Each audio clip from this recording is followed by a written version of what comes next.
Dans cette vidéo, on va parler des erreurs silencieuses qui détruisent un couple sans qu'on s'en rende compte. Ces attitudes, ces réactions, ces habitudes, parfois petites, mais peuvent ruiner même les relations les plus solides. Si tu veux un amour épanoui, mature et durable, cette vidéo est pour toi. On va analyser les erreurs avec lucidité, profondeur et vérité. Pas de jugement parce que je n'ai pas droit et pas de flatterie. Juste la réalité qu'on évite trop souvent. Si tu veux construire un couple équilibré, stable, sain et profondément connecté, reste jusqu'au bout. Bonjour tout le monde, c'est Francine, j'espère que vous allez bien. Bienvenue dans votre espace pour parler des relations des couples et des vies amoureuses équilibrées. On va aller droit au but parce que parfois un couple ne se détruit pas par une grosse erreur spectaculaire, mais il se détruit petit à petit en silence. Les couples se détruisent dans les détails, dans les attitudes quotidiennes qu'on banalise. Et le plus dur, souvent, qu'on ne se rend compte que quand il est trop tard. Aujourd'hui, on va parler des erreurs à éviter quand on est en couple. Ces comportements qui semblent petits mais qui abîment tout. La connexion, la confiance, la complicité, le respect, l'amour. Donc reste jusqu'au bout parce qu'on va parler en profondeur, en clarté et maturité. Première erreur, c'est de ne pas communiquer clairement. La communication n'est pas juste un mot à la mode. C'est le pilier, la base de l'oxygène. Sans communication, un couple s'étouffe. Beaucoup de gens pensent communiquer, mais en réalité, ils parlent juste à côté. Ils parlent juste pour embêter. Ils supposent, ils deviennent, ils interprètent. Ou alors, ils attendent que l'autre comprenne tout seul. Dans un certain couple, le silence n'est pas un moment de paix, mais c'est une barrière invisible. Chacun vit ses pensées dans ses coins sans oser dire qu'est-ce qui ne va pas par peur de déranger, de créer un conflit, de décevoir. En fait, on préfère se taire. Tellement qu'il y a déjà les compréhensions, on préfère se taire pour éviter les conflits. Et au final, l'accumulation finit par exploser. Dans d'autres couples, on parle seulement quand il y a un problème. Jamais quand ça va. Mais seulement quand il y a un problème, c'est là où on parle. Du coup, la relation devient un espace de critique, pas de partage. Si tu es en couple, clarifie ce que tu ressens, mais pas en attaque, pas en accusant, juste en disant la vérité avec calme.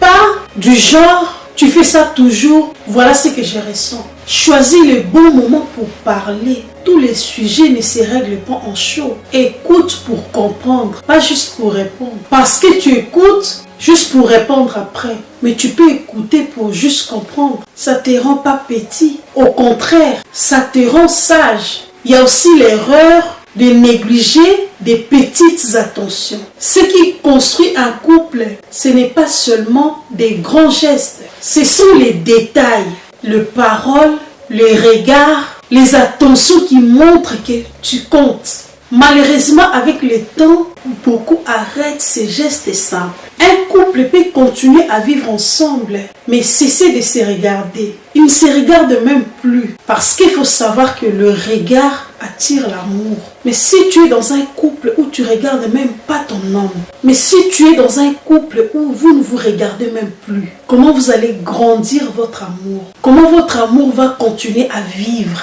Comment vous allez continuer à vivre votre amour? Les deux partagent la même maison, mais pas la même présence. Vous partagez la même maison, mais pas la même présence. Parce que vous ne vous regardez même pas. De dire un simple merci. Je pense à toi. Je t'aime. Bon courage. Ça paraît insignifiant. Mais quand ça disparaît, le cœur se ferme doucement. Il faut montrer l'importance de l'autre dans des petites choses. Valoriser ses efforts, même petits. Même le fait qu'il t'a amené de l'eau. Il faut valoriser ça. L'amour se nourrit de reconnaissance. Il faut reconnaître les efforts de l'autre. Il Faut pas trouver ça normal ou c'est automatique. Le fait que ta femme te sert à manger, il faut reconnaître ça. Elle repasse tes habits, elle lave tes habits. Il ne faut pas le minimiser. Faut pas trouver ça automatique. Ce sont des efforts, des sacrifices qu'on le fait avec amour. Il faut reconnaître. Il y a l'erreur de prendre l'autre comme acquis. Quand on pense que l'autre serait toujours là, on cesse de faire des efforts. C'est quand quelque chose devient constant, on oublie sa valeur. Dans d'autres couples, l'un donne tout, présence, énergie, patience. L'autre reçoit, mais oublie de redonner. Ça veut dire l'équilibre disparaît. Il n'y a que le sens unique. Ça, c'est prendre l'amour pour un acquis. Mais l'amour n'a jamais été garanti de cette manière. Quand tu reçois, de la même manière que tu reçois l'amour, de la même manière qu'il faut redonner aussi l'amour. Lorsque le respect se baisse, même lentement, l'amour en souffre. L'autre commence à baisser le respect, très masqué. L'amour en souffre. Pas toujours brillamment, parfois en silence. N'essaie jamais de séduire la personne avec qui tu es. Pas dans le sens artificiel, mais dans le sens du cœur. Sois intentionnel. Il faut savoir que l'amour est un verbe. Il demande action. L'erreur de gérer un conflit comme un combat. Dans les couples, le problème n'est pas le conflit. Le problème, c'est la manière de se disputer. Il ne faut pas que les conflits deviennent des compétitions. Qui aura le dernier mot? Qui a raison? Qui a gagné? Alors que dans un couple, si l'un gagne, ça veut dire que les deux perdent. Parce que ce n'est pas un combat où on cherche qui va gagner. Si une seule personne a gagné, ça veut dire que les deux perdent. Dans un couple, on ne gagne pas. On trouve des compromis, des solutions. Si tu cherches à gagner, ça veut dire que vous deux, vous perdez. Bon, il y a d'autres couples qui fuient les conflits pour éviter les discussions. Mais ils oublient. Mais ce qu'on ne règle pas finit toujours par revenir plus grand. Dis-toi ceci, le problème ce n'est pas toi, ce n'est pas moi. Le problème c'est lui-même. Et on va régler ça ensemble. Focalise-toi sur la solution, pas sur la faute. Nous avons l'erreur de ne pas entretenir la connexion émotionnelle. On peut vivre ensemble mais ne plus être connecté.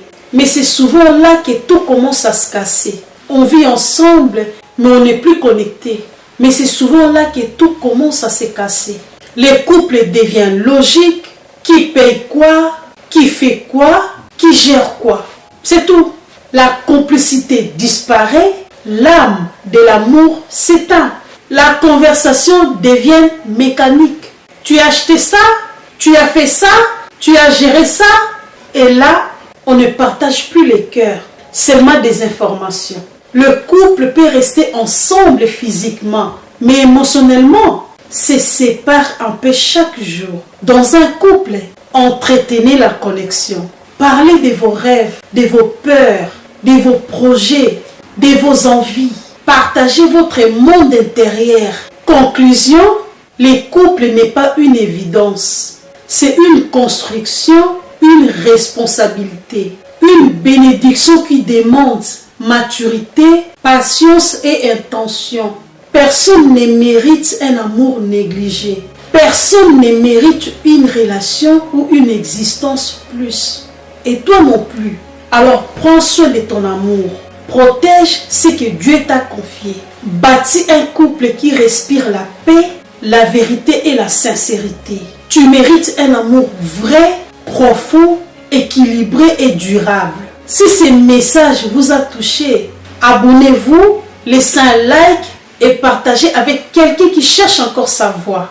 Merci d'écouter et n'oubliez pas de liker, de vous abonner et de me laisser un petit commentaire. C'était les conseils d'une grande dame. Ciao!